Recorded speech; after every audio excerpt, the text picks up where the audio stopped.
পঞ্চম শ্রেণীর প্রিয় শিক্ষার্থীবৃন্দ, এমসি স্কুলের পক্ষ থেকে তোমাদের জন্য রইল অনেক অনেক ভালোবাসা। স্ক্রিনে তোমরা দেখতে পাচ্ছ তোমাদের বাংলাদেশ ও বিশ্ব পরিচয় বিষয়ের উপর নমুনা প্রশ্ন। আজকে আমরা দুটি নমুনা প্রশ্ন নিয়ে কথা বলবো এবং আমি মনে করি তোমরা যদি এই দুটি নমুনা প্রশ্ন ভালো করে প্র্যাকটিস করো তাহলে তোমরা দ্বিতীয় প্রান্তিক মূল্যায়ন পরীক্ষা এখান থেকে কমন পেয়ে যাবা। এখানে তোমাদের প্রশ্নের ধরন এবং মান বন্টন দেওয়া আছে। 1 নম্বর দেখতে পাচ্ছ সঠিক উত্তরটি উত্তরপত্রে লেখো। তোমাদের 10টি প্রশ্ন থাকবে, 10টি প্রশ্নের জন্য থাকবে হচ্ছে 10 মার্ক এবং এখানে যে প্রশ্নগুলি আছে অবশ্যই কিন্তু তোমরা প্র্যাকটিস করবা। 2 নম্বর দেখতে পাচ্ছ উপযুক্ত শব্দ বসিয়ে শূন্য স্থান পূরণ করো। এখানে 5টি থাকবে, 5টির জন্য থাকবে হচ্ছে 5 মার্ক, অর্থাৎ প্রতিটি শূন্য স্থানের জন্য থাকবে হচ্ছে 1 মার্ক করে। 3 নম্বর থাকবে হচ্ছে শুদ্ধ অশুদ্ধ নির্ণয় করো।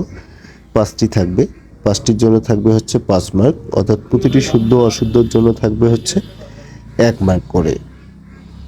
এরপর 4 নম্বরে তোমাদের থাকবে হচ্ছে বাম পাশের বাক্যাংশের সাথে ডান পাশের বাক্যাংশগুলো মিল করো। এটিও থাকবে হচ্ছে 5 মার্কের জন্য। এবং 5 নম্বর থাকবে হচ্ছে সংক্ষিপ্ত প্রশ্নের উত্তর দাও।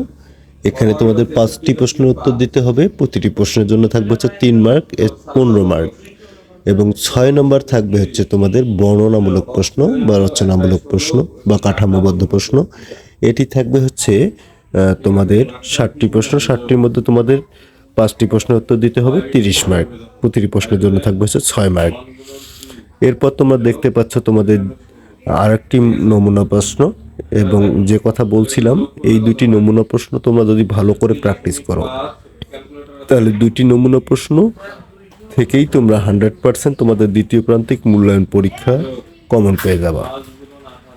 আশা করি বুঝতে পারছো যে তোমাদের প্রশ্নের মান বন্টন বা প্রশ্নের ধরন কী রকম হবে। আজকের ক্লাসটি আর বেশি দীর্ঘায়ু করব না, তবে সর্বশেষ বলবো তোমাদের চ্যানেলটিতে নতুন হয়ে থাকো অবশ্যই চ্যানেলটি সাবস্ক্রাইব করে আমাদের সঙ্গে থাকবে। সবাই ভালো থাকো, সুস্থ থাকো এবং অবশ্যই তোমরা মন দিয়ে পড়াশোনা করো। ধন্যবাদ।